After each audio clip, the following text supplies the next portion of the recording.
Assalamualaikum warahmatullahi wabarakatuh. Perkenalkan, nama saya Dwi Rizkyanto dari kelas TO5B NRP 09200 443. Ini saya untuk nama kelompok kami dari sensor posisi kelompok 1 matkul sistem pengendalian.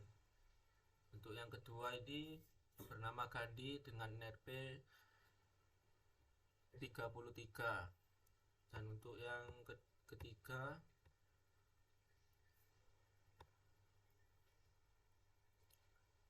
bernama Dania Kiki NRP 35.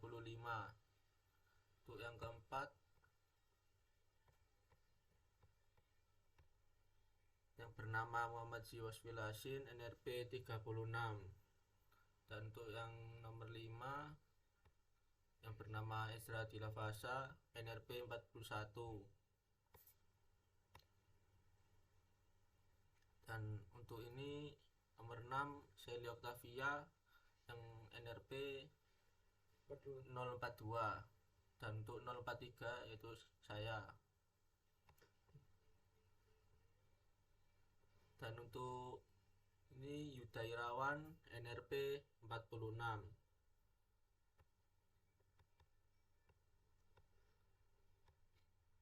Dan ini Fadli Silikram NRP 48.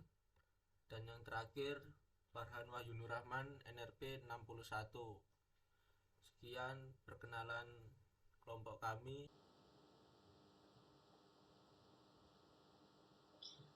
Baik, di sini saya akan menjelaskan tentang komponen-komponen yang digunakan pada alat kendali posisi. Jadi di kelompok kami membuat alat untuk kendali posisi, ada beberapa komponen yang digunakan, yaitu yang pertama ada potentiometer. Nah, ini untuk bentukan dari potentiometer. Di sini untuk simbol dari potensio seperti ini. Kemudian untuk bentuk fisiknya seperti ini. Nah, potensio ini terdiri dari uh, 3 bagian. Di sini ada elemen resistif, kemudian ada terminal dan penyapu. Jadi dia memiliki 3 kaki. Nah, 3 kaki ini akan disambungkan ke VCC, ground, kemudian ke datanya. Jadi potensio ini nanti untuk mengatur set point-nya. Set point yang kita inginkan nanti bisa diatur melalui potensio. Kemudian yang kedua ada microcontroller ESP32. Jadi yang kita gunakan di sini mikronya yaitu menggunakan ESP32. Nah, ESP32 ini menjadi otak atau bagian terpentingnya nanti program akan di-upload dan diproses oleh microcontroller ESP32 ini. Kemudian di komponen selanjutnya ada LCD. Nah, LCD ini akan menampilkan hasil dari percobaannya nanti. Jadi misalkan yang diuji nanti jadi berapa sudutnya, berapa derajat akan muncul di LCD ini. Kemudian yang selanjutnya di sini ada komponen yaitu motor servo. Nah, servo ini yang menjadi aktuatornya yaitu servo merupakan sebuah perangkat atau aktuator putar atau biasa disebut sebagai motor yang dirancang dengan sistem kontrol umpan balik loop tertutup servo sehingga dapat di setup atau diatur untuk menentukan dan memastikan posisi sudut dari posisi output motor. Nah, motor servo ini nanti yang akan berputar. Kemudian selanjutnya ada di sini kita menggunakan sensor rotari. Nah, di sensor rotari ini nanti yang akan dihubungkan dengan motor. Kemudian selanjutnya ada DC buck converter. Nah, DC buck converter ini merupakan rangkaian elektronika yang fungsinya sebagai penurun tegangan DC ke DC atau converter DC to DC dengan metode switching. Nah, dari rangkaian DC converter ini terdiri dari beberapa komponen switching seperti MOSFET, kemudian thyristor, IGBT untuk mengatur duty cycle. Nah, jadi untuk bentuk dari rangkaiannya seperti ini. Baik, jadi itu komponen-komponen yang digunakan untuk alat pengontrol kendali posisi. Jadi nanti itu motornya akan berputar, kemudian lalu rotarinya itu akan menghitung berapa sudut atau sudutnya itu berapa derajat gitu. Kalau sudah mencapai set point, motor akan berhenti. Nah, set point sendiri ini diatur oleh potensio. Jadi, potensio ini akan diputar, nah mengikuti nilai potensio ini. Rotarinya akan mengikuti nilai potensio ini. Nah, potensio sendiri ini kan dari ADC ya, kemudian akan dikonversi ke dalam bentuk sudut yang dihasilkan oleh rotari ini. Jadi dia dari nilai ADC kemudian akan dikonversi ke bentuk sudut. Jadi yang keluar nanti akan hasil dari berapa derajat gitu sudutnya. Baik, terima kasih. Kita lanjut ke pembahasan selanjutnya.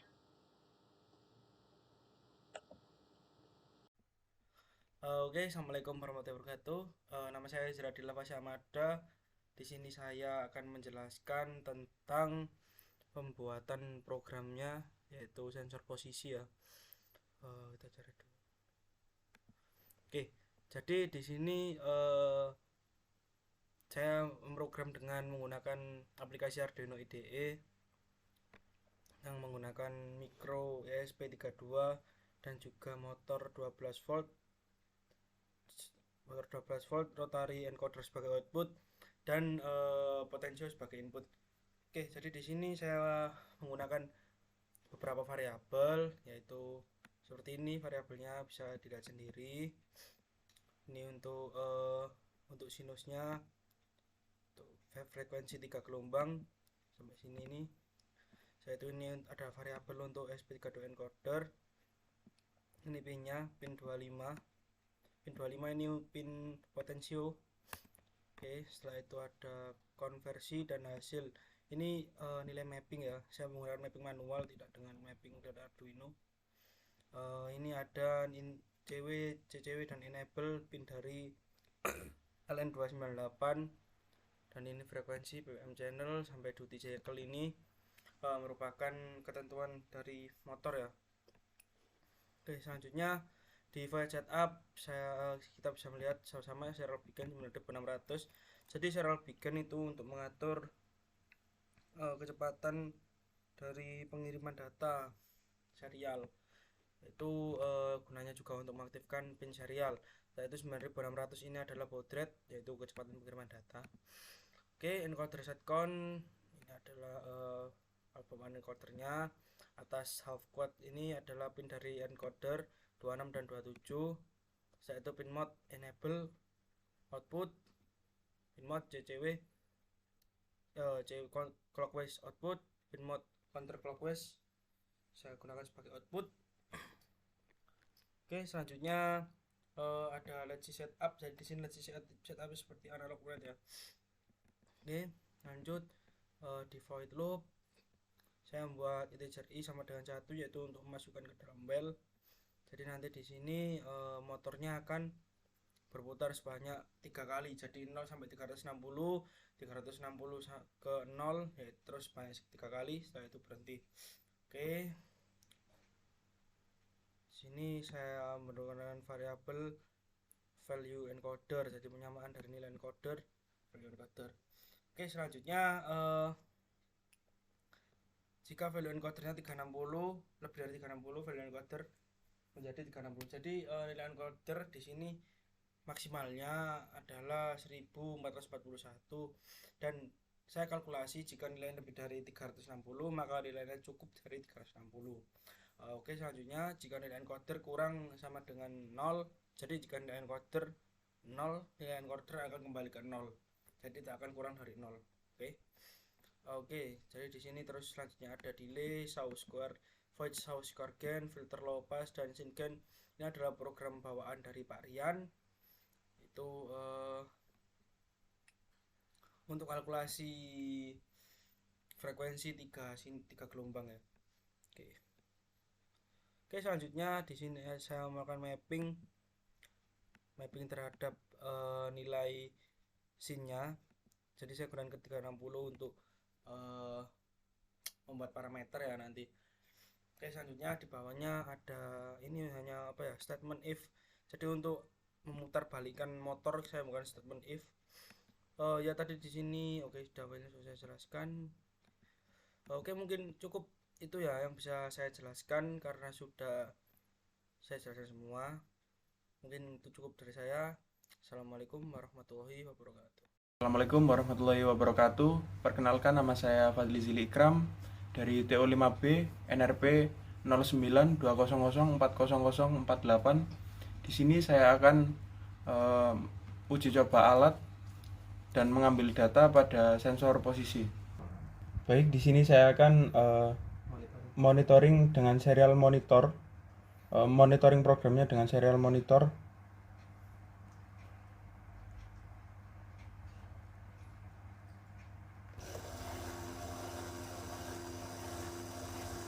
Nah, di sini nilainya akan sampai ke 255 nilai PWM, dan ketika memenuhi nilai 255 maka motor akan mengcounter arah sebaliknya dari kanan ke kiri, dan lalu ketika memenuhi nilainya maka akan mengcounter kiri ke kanan, dan ini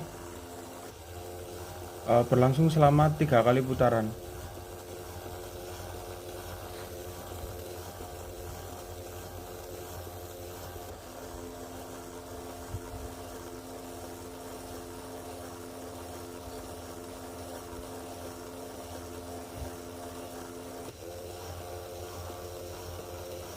Nilainya akan terus berjalan dan terakhir ke 0. Sekian dari presentasi saya. Assalamualaikum warahmatullahi wabarakatuh. Oke, di sini dari kelompok posisi TO5B ya. Ini ada MATLAB yang dari Pak Rian ini. Nah, ini kan untuk mencari pemodelan dari sensor posisinya, dari kontrol pengendalian posisi. Jadi di sini untuk output sama inputnya sudah saya masukkan sebuah variabel di workspace ini. Data input dan output ini sudah diperoleh dari serial monitor Arduino ya. Jadi sudah saya inputkan, saya kopas di sini ada 543 data dan juga outputnya ada 543 juga. Nah, untuk nilai pemodelan sendiri ini sudah program dari Pak Rian untuk mencari armaknya. Jadi nanti ada ini descript continue untuk pemodelannya. Kita coba dulu ya. Nah, ini untuk pemodelannya. Jadi kita menggunakan sampelnya itu kan kalau sesuai dengan template programnya kan menggunakan 0,08 ya sampelnya. Jadi kemarin di program kelompok saya menggunakan sampel itu 0,1 second atau 100 milisecond ya. Jadi ini yang ditampilkan dari sensor posisi. Nilai PWM-nya 0, dia akan bernilai sudut 0 juga, karena kemarin kan PWM-nya kan disusun secara sinus, jadi naik turun sebanyak 3 kali. Nah, untuk kontrol posisi sendiri, kalau PWM-nya itu maksimal, jadi nilai posisi sudutnya itu juga maksimal dengan sudut maksimalnya kan 360 derajat. Nah, ini jadi kalau PWM-nya mulai 0 dia naik terus, grafiknya dari posisiku akan sama dengan grafik dari PWM-nya. Jadi ini ada grafiknya, terus ini adalah transfer function-nya. Jadi dia ada orde kedua 14,83 S ditambah 122,3 per S kuadrat ditambah 5,69 S ditambah 86,84. Nah, itu merupakan pemodelannya. Nah, nanti selanjutnya dapat digunakan untuk ditambahkan kontrol PID agar respon outputnya itu sesuai dengan set point-nya. Assalamualaikum warahmatullahi wabarakatuh. Perkenalkan, nama saya Muhammad Yosir Yasin dengan NRP 0920040036. Nah, kali ini saya akan menjelaskan tentang open loop pada MATLAB.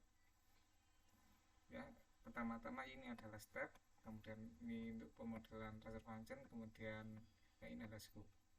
Untuk pemodelannya yaitu menggunakan 14,83 plus 122,3, kemudian plus ini dibagi 5,69 plus 86,4. Jadi langsung saja kita play.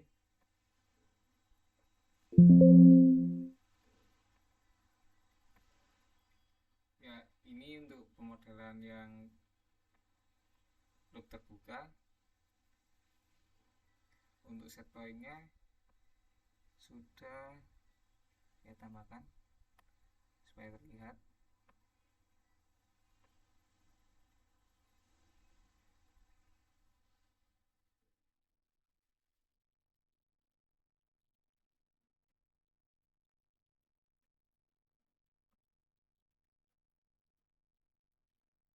Untuk overshotnya yaitu 60,48%, untuk preshotnya 0,8%, untuk undershotnya min 9%.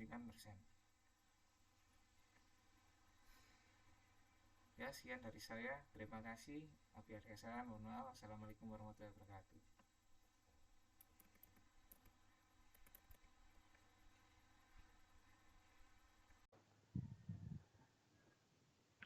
Di sini saya akan menerangkan tentang Simulink di MATLAB.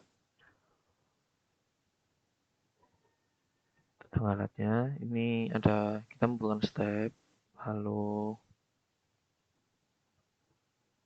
PID, transfer function, dan scope.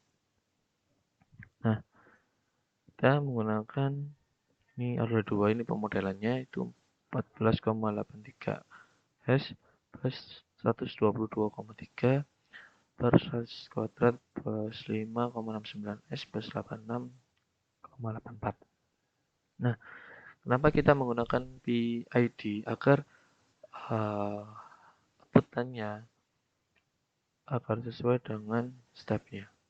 Mari kita simulasikan.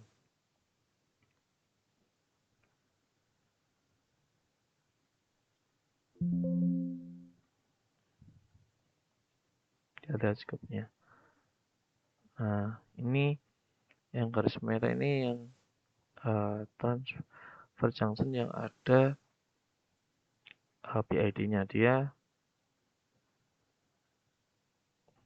lalu mendekati hampir lurus ke stepnya. Kita lihat overshoot-nya cuma 0,49%, undershoot 1,855%. Oke.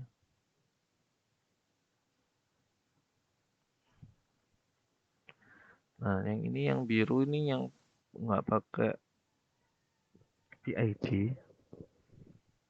Dia jauh dari step dengan overshoot 60,84% dan undershoot min 9,659%. Di penggunaan PID itu agar optimal outputannya sesuai dengan stepnya.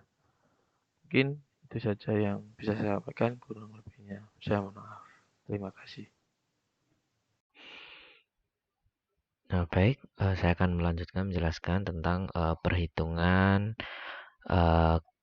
kendali PID-nya dari kelompok 1, yaitu dengan saya Farhan Wahyunur Rahman dengan NRP 0920040061. Di sini dapat kita lihat sudah diketahui transfer function-nya yaitu 14,83 S plus 122.3 atau 3 per S pangkat 2 plus 5,69 S plus 86,84. Di sini K-nya kita tulis 14,83. Di sini kita menggunakan rumus 1 per omega n kuadrat sama dengan 1. Diketahui yaitu 2 per omega n sama dengan 0,8066. Dan juga diketahui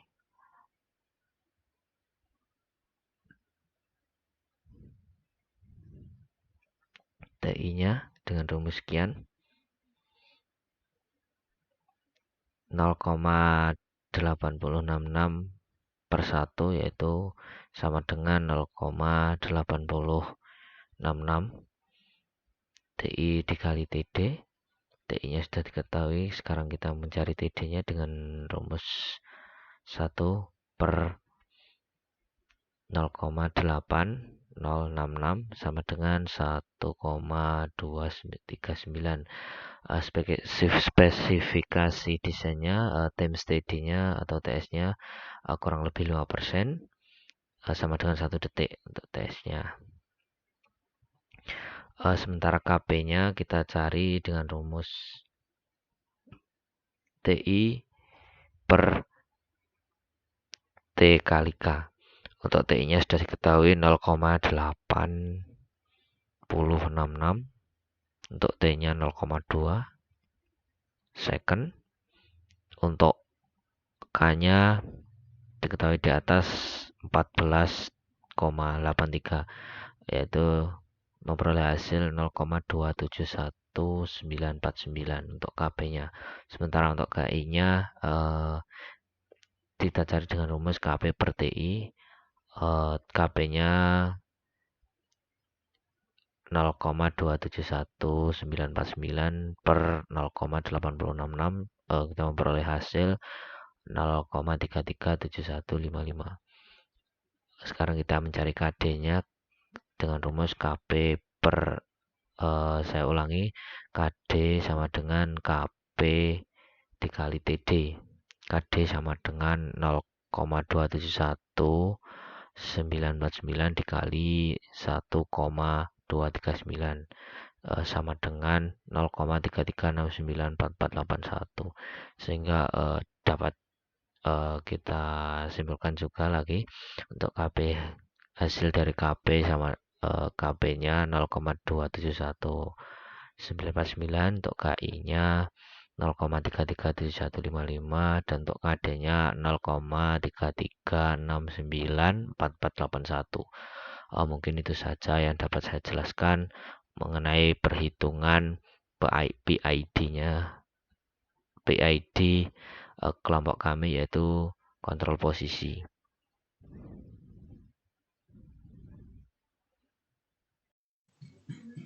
Oke, baik.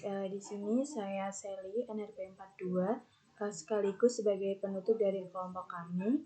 Oke, di sini saya akan menyimpulkan bahwasannya alat yang kami buat pada mata kuliah sistem pengendalian dengan sensor posisi yang berjudul sistem kontrol posisi ini, yaitu pada saat potensiometer yang digunakan sebagai input hanya dapat berputar 180 derajat, sehingga kami gunakan rotari agar dapat berputar 360 derajat sesuai dengan yang diharapkan, di mana jika potensiometer berputar, maka secara bersamaan sensor posisi rotari itu ikut tertrigger atau ikut berputar dengan kecepatan putar yang telah disetting, yang dimana output dari putaran sensor rotari akan mengeluarkan push atau pulsa, yang dimana nilai push tersebut sesuai dari hasil konversi nilai ADC inputnya.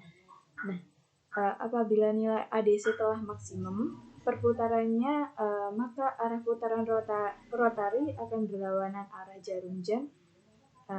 Mungkin cukup sekian yang dapat saya sampaikan, dan sebagai penutup dari kelompok kami, jika ada salah kata dari penyampaian kelompok kami mohon maaf. Wabillahi taufiq wal hidayah. Wassalamualaikum warahmatullahi wabarakatuh.